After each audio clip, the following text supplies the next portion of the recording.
The Mirror That Reflected Dreams.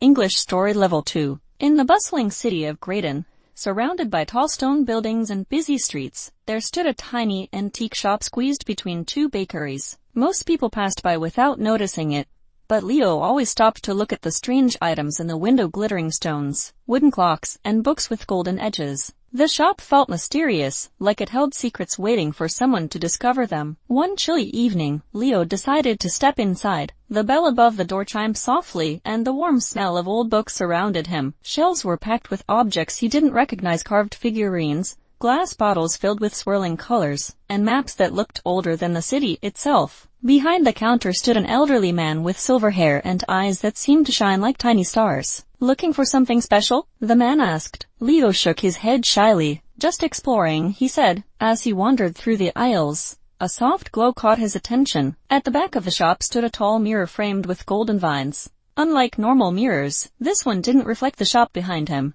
Instead, the surface shimmered like water under moonlight. Leo stepped closer, mesmerized. When he touched the surface, a wave of warmth rushed up his arm. Suddenly, the mirror showed him something impossible, a scene from one of his dreams. It was a place he visited often in his sleep.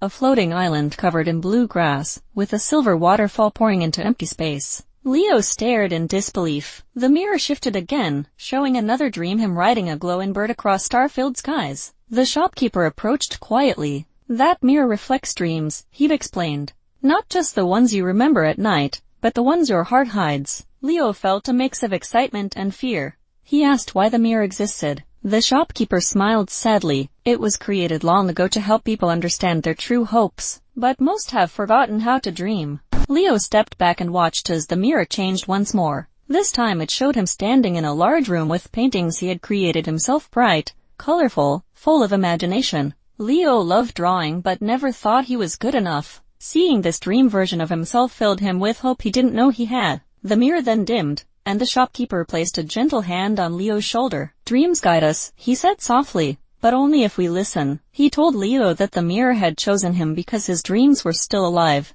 even if he doubted them. He encouraged Leo to follow the path he saw within the mirror, to use his imagination boldly instead of hiding it. Before Leo left, the shopkeeper handed him a small crystal shaped like a teardrop. "This will help you remember what you saw," he said. As Leo walked home through the cold streets, he felt a strange warmth in his chest. For the first time, he believed his dreams might be something real, something worth following. That night, Leo sat at his desk and painted until dawn. He created glowing birds, floating islands, and endless skies. His paintings carried the same magic he had seen in the mirror, and as long as he kept dreaming, the crystal glowed faintly, reminding him that the world inside his heart was just as important as the world around him.